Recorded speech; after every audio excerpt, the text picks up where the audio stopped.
Welcome to the SheBreathes Soul Stories podcast. I'm your host, Jen Gallbrand. And here on this program, we dive deep into the power of authentic storytelling. We explore life's pivotal moments, our toughest trials to our highest triumphs, unlocking the profound wisdom that every experience offers us. And here today, I'm so excited to be in the virtual studio with my good friend, Ashley Basiri. And she is a board certified health and wellness coach. She's an eating disorder recovery coach, a fitness instructor, and a mom who's navigating, of course, the beautiful, messy journey of motherhood and self love. Good morning, Ashley. Dang, what a beautiful intro. Thank you. Well, it's a beautiful intro for a beautiful person. I'm so happy to have you here. I know we've been trying to schedule this for some time, so this is going to be a really good episode. So listen up, everybody. So, Ashley, tell us a little bit more about how you support your clients. Yes. So I think I have my hands in a lot of different spaces, which I'm really passionate about and I love. And I think what it all comes down to, really, if I were to find the common thread, it's helping people feel good about themselves and helping them come back to themselves and love themselves again, right? I think that we all have that fire within us. And sometimes life gets a little bit crazy, a little challenging, a little chaotic, and we fall away from that connection. Yeah, Only as sometimes. As it happens, and that's okay. It doesn't mean that we're bad at caring for ourselves and loving ourselves. It just sometimes means you need someone to help you get back to that space. So I hope to kind of bring my clients there, whether it's in the fitness world, eating disorder recovery world, motherhood world, all those different spaces. I love that. And so this is a great transition for us, right? Because I know that your story that you're going to share with us is directly related to the work that you do. So why don't you share a personal story with us today? Sure. So I think this is it's actually feel like this is very similar to your start of your story, Jen, which is I think why we're so like bonded and connected. I see so much of myself in you, and that's a very good thing because I Oh, think you're amazing. that's a Um, compliment. Thank you. but I think, I grew up, if we are going way back, like I grew up in with a wonderful family. But what I recognize now is that I put a lot of pressure on myself from a very young age. And I think achievement was a very important and very, that was the thing that I got a lot of praise for, right? The good grades, the doing well in sports, the climbing and doing better and better. And like, how much can you take on? I remember even, being involved in like all these different sports and I'll do sports after school and clubs after school and then I'd come home and I'd go to dance class and I was always so scheduled and and I thrived in that. I enjoyed it.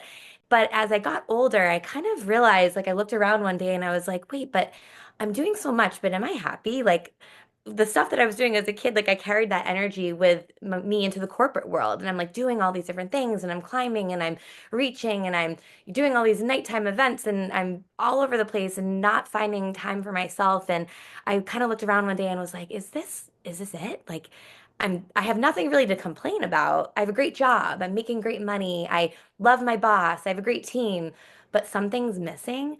And it was that constant feeling of like something's missing. I'm supposed to be doing something more that was really like always coming up for me, but that logical side of me that was like, no, you're supposed to follow this path. You go to school, you get a degree, you use your degree, you climb, you everything needs to make sense. Like money is really important and like salary is really important and all those things come first. And that was just kind of the story that I had, that had been ingrained in me from a young age, whether my parents realized it or not, right? And that I took with me into my life. And I started questioning that. And I first dipped my toe into doing something more from a fitness level. I loved working out. That was always something that was really important to me. And then I started teaching. I started teaching before work, after work, during work, all this stuff. So that was like my way to kind of feed my passion in a different way, but I still had this story that wasn't something that I could do for real. That was just like for fun. Nobody could really make a career doing that, right? You're not supposed to have fun all the time when you're doing a job, right? Like Another a job is narrative, supposed to not right? be fun, right? Right. Yeah, this other narrative that I had told myself. And, I had struggled in college with an eating disorder. I had to leave school for a year to seek treatment. I was in and out of residential programs. Like my whole world had been kind of like upheavaled once. And I feel like, looking back, and I can talk a lot about my recovery, but that was almost like my first shot at awakening, where I realized that life is really short. There are different decisions that we get to make. And, I was on death's door and I somehow, by the grace of God and by the grace of Will and the clinical care that I needed and the support of my mom, I got to the other side. So I had this other chance. And going through that was so hard. And then when I had this other chance, I got right back into that grind mode. So I had this moment when I was in corporate and I was like, something's got to give. And then my mom got sick. Mm. She was diagnosed with cancer, and that was the other awakening that I needed. And I wish that we didn't need awakenings to be Yeah. able to make these decisions, but I'm grateful that I was able to see something on the other side of all of these hardships that have kind of, popped up for me or followed me. And when my mom got sick, that was like a real, true look in the mirror of you are not going to be here forever. She's not going to be here forever. We need to make sure that we're living life to our fullest, whatever that means for whatever person. For someone, that might mean climbing the corporate ladder. Nothing wrong with that. Yeah. For me, I knew that my heart was reaching for something else. So I ended up leaving my corporate job and dipping my toe. I call this like my sabbatical. I dipped my toe in fitness, but I still didn't have that full I still had imposter syndrome. I was like, I can do fitness, but it has to be corporate fitness. So I managed a very exclusive fitness center. So I was the manager there. I managed the club, and I also taught on the side. So I was still like I was putting myself in the places and spaces that I wanted to be. I wanted to help people. I wanted to teach. I wanted to coach. I wanted to do these things. But I was like, I have the safety net of like Right. I'm still in operations. I'm still in corporate. I'm just in the environment that I want to be in. And What a I did good transition though, right? yes, big transition. People thought that I was crazy. Like everyone was like, "Wait, you're leaving your job to go do what?" Like that seems kind of interesting. And then when I was there, I did end up going back to my corporate job for a little bit. So I did have that moment of like, maybe this isn't for me. Maybe I should be a little bit safer. And I was also navigating, caring for my mom. So I needed to make sure that I had like the flexibility to be able to take her to her chemo and like all this stuff. And I was back in that job. And again, great job, great people. And I still had that gnawing feeling. And I remember talking to my mom and saying, I think I'm going to quit and I'm going to try to do fitness full time. And I auditioned and I didn't need her permission, but her belief in me and to be like, do it. Like you can, anything that you want, like you can make happen. That's who you are. Like I needed that. I shouldn't have needed that, but like I needed that in that moment. And I was like, I'm gonna do it. I'm gonna do it. Like life is too short. Like it's too short. So I auditioned at Bespoke Studios. I got into their training program. I quit my corporate job and I started training and I started teaching. And very quickly started teaching full time. And that was when I really started diving into the idea of like supporting women, helping women, and really getting to the root of self-love and also like body love. Because I had been through, Big my part. Yeah. part of it. And something that I wasn't really seeing during the time that I was teaching or that I was getting into the industry, there was still that it's so much better now. I'm so grateful for it. But there was still a lot of like toxic culture and toxic conversations around women's bodies and language in classes. And I was like, when I do this, I'm going to be a different voice. I want people that are in recovery from an eating disorder and that are clinically able to work out and allowed to, right? Like that they can create a bond with their body beyond the calorie burn. Like this is about respect. This is about empowerment. And I really wanted that to be the driving force behind my classes. And that's what my driving force is, even today.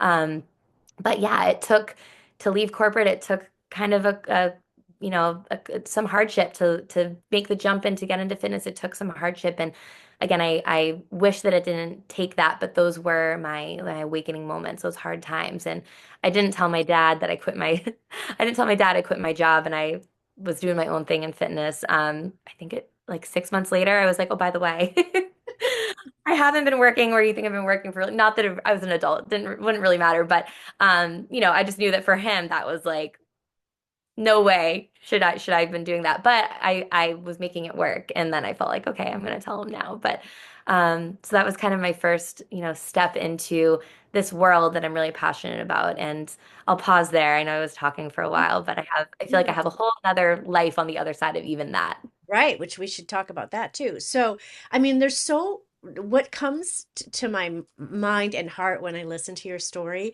is how much um let's see, significance we place on everyone else's perspectives of us, right? We all do it.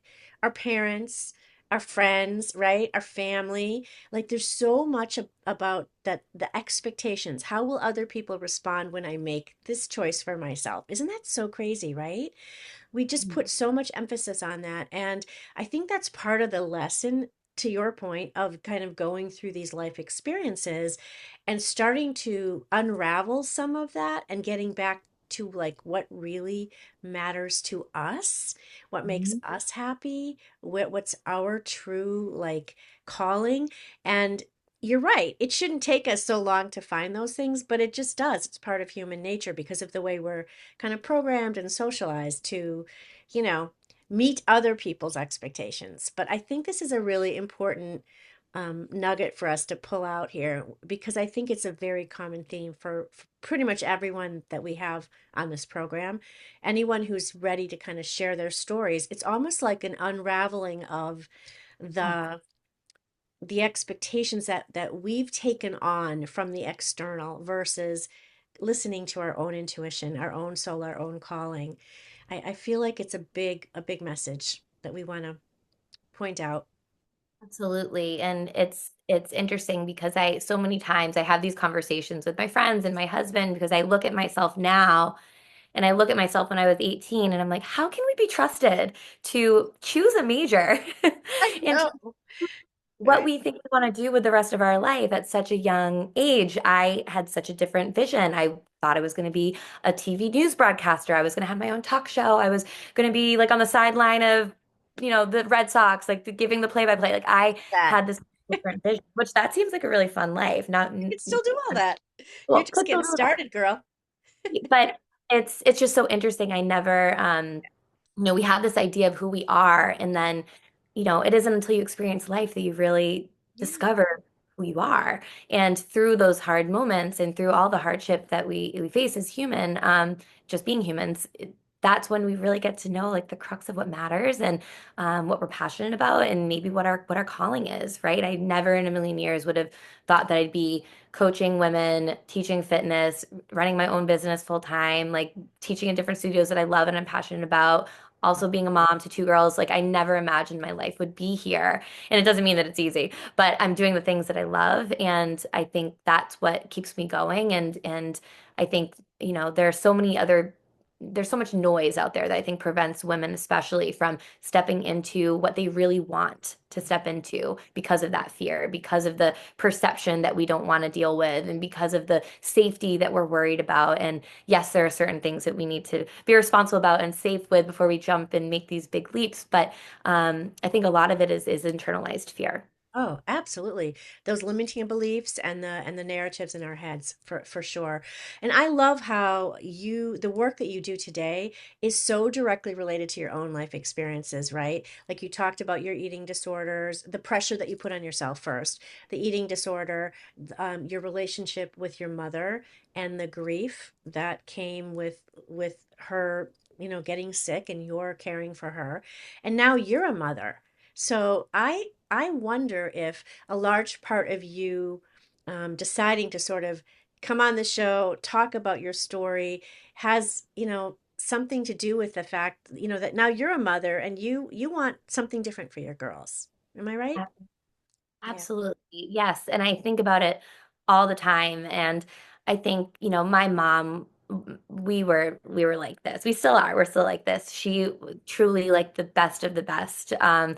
And was such a special person to me and just to so many. And, the grief of having her not be here has been so hard, obviously, to have her not physically here to hug and to hold and to be a part of my girls' lives and all of that. But the lessons and what I've learned through that grief has just put so many things into perspective for me. Again, it's kind of like that the initial diagnosis or coming out on the other side of an eating disorder, like that awakening. I feel like I'm constantly having those moments and just reminding myself that, you know, through grief, like we learn our biggest lessons and we get to look around and say, like, life is, you know, life here in this physical space is going to end at some point. So how do we want to show up? How do I want to mother? How do I want to spend my time? And how can I be a good example for my girls? And of course, I'm going to mess it up because we all do because we're human, right? And I'm so far from perfect, but I feel really grateful, and I feel like I was given two girls for a reason to be able to help them become strong, strong, powerful little ladies that know what they want and aren't afraid to say what they want, and can learn to love and appreciate themselves for who they are, and to know that as women, they will face a lot of the same things that I've faced, and I hope that I can, just be there for them, to help them learn a different narrative and to then break those cycles, right? I keep on saying to people, like, we have the opportunity to break the cycle. Like, it's not going to disappear with us and it's not going to disappear with our girls, but it could start to disappear with their girls and their girls.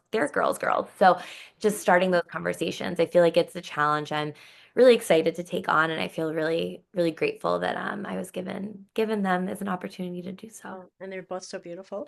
So, I mean, this is what this is all about, right? This ability to be vulnerable. Because it's not, let's face it, this is not easy to come on a show like this or in any platform and talk so openly about, the hard stuff, the things that you've gone through, the pain, the suffering. But I think what we're learning, as particularly as women, is that when we show up authentically in this way, we sort of liberate ourselves from all of that stuff that we just talked about, all the noise, all the pressure, all the external expectations, because we know we're honoring who we are at our core. And I think this idea of, soul stories and the work that we're doing is so very important because we are setting new patterns, to your point, for our daughters and for other women to be less fearful of being judged and not belonging and to just be who they are, to share their truths, because I know, and so do you, it helps us connect with other people on just a more meaningful level, right? And we don't only heal ourselves, but we start to help other people heal as well. That's exactly it. I was Yeah. you just hit two of the words that I always love to put together. And I truly believe that authenticity heals. Yeah. And I will never forget because I was very ashamed of my eating disorder. And it's, I mean, it is a disease that we hide, right? That's how people get away with it for as long as they're able to until they don't anymore, right? And I remember just being so ashamed, so embarrassed. And when I started a blog and I was on Instagram and all that, and I remember writing my first public post about recovery. Right. And instead of feeling frightened and instead of feeling like, oh no, I did something wrong, I felt the weight lift. Exactly.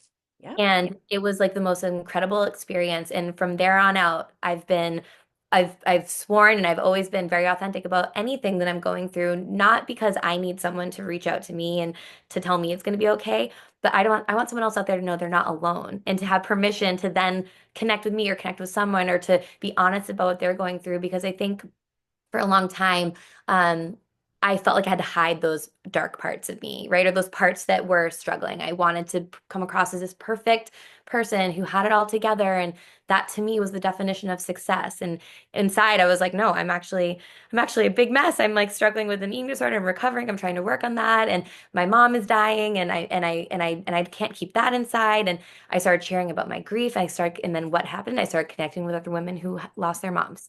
And then that's healing. And then I shared about my pregnancy loss and what happened. I started connecting with other women who had been through the same thing. And we uplift each other. And then other people I saw them say, you empowered me to then share my story. And then that person's getting support that they need. And even just the motherhood journey, it has been hard. And it's Yeah. beautiful and I love it. But I'm also honest about it, right? And especially with my first, I suffered with PPA and PPD, a lot of anxiety and depression, and that also felt very shameful. And when I shared about that openly, I recognized that there are so many other people that are suffering through the same thing. And this time around, this pregnancy, this delivery, this next baby, it's a completely different experience. And I'm not struggling with those things. And I feel like a part of that is also because I was able to be so open. And I now know that I can be open if I am having a hard time. So I always tell my clients, if we hold on to shame, it's just going to keep us stuck in the struggle. Yes, shame is a big piece of it. Really is. So for anyone listening who might be afraid to, be honest about what it is they've gone through, we can both tell you, and everyone who's been on this show and has been part of our Soul Stories, adventure, is that it is extremely freeing when you release it. And then you start to see the catalyst of the compassion, the empathy, the community that you can build by being open and honest, and you're not and you and the just the natural ripple effect, of support for other people. And I think that's what's so beautiful about us as human beings, like when we can connect in that way. The world just needs, we need more of that, right? We need more love and support and compassion, and as a collective. And I think that's what we're seeing happening, and what we want to share with everyone who's listening and anyone who's holding it in. We just trust us when we say it, you will feel better, it will set you free. Yes. Makes me feel really strong too. Yes, And vulnerability, there's absolutely. so much strength. There's so much strength. So, right. It's so empowering because you kind of stand back and you're like, okay, like I'm still here and I let this thing out, and it doesn't sort of, it doesn't weigh me down anymore, and it doesn't keep me imprisoned behind the hiding. Yeah, it's really cool Absolutely. stuff. So I'm sure you've found that you've kind of talked a little bit about how sharing your stories has built your own community with the work that you do, and it's helped you to show up for your clients. So, what would you say to other women who are considering this idea of kind of joining this truth-telling adventure? How would you encourage them? Gosh, how would I encourage them? I'm like the cheerleader type, so I'm like, do it! Like you can do it. But I know that everybody has to do it on their own time. So I don't think it's something that can be forced. But I would ask, what are you most afraid of? Ask yourself, what are you most afraid of? Right. And what's the best thing that could happen? Ah, yes, the best thing What's that the could best happen. thing? We always worry about, well, then what if this happens? Okay. And what's the best case scenario? Because Right. in my opinion, both things can happen, right? And we always focus on the negative. And there is the chance of this beautiful, freeing, wonderful opportunity that I know is on the other side. But I know people have to come to that on their own. And especially when I work with my eating disorder clients, it takes a long time before they, maybe open up to somebody about what they're going through. But when you do open up, you're claiming it, and not only claiming, you're reclaiming, and reclaiming is powerful, right? So you are giving yourself the opportunity to walk through those doors and reclaim your story on your terms, and that is so powerful. So I would say have a little conversation with yourself. What are you afraid of? If you need to make a list, and then what's the best thing that could happen? Right? It's And all about then intention. Everything is, right? Set that Mhm. intention. Put your energy where you want it to flow. It's magical stuff, right? Absolutely. Oh my gosh, Ashley, we could talk for hours and hours. I'm so excited to see how the next few months unfold for you. I know you've got big things happening.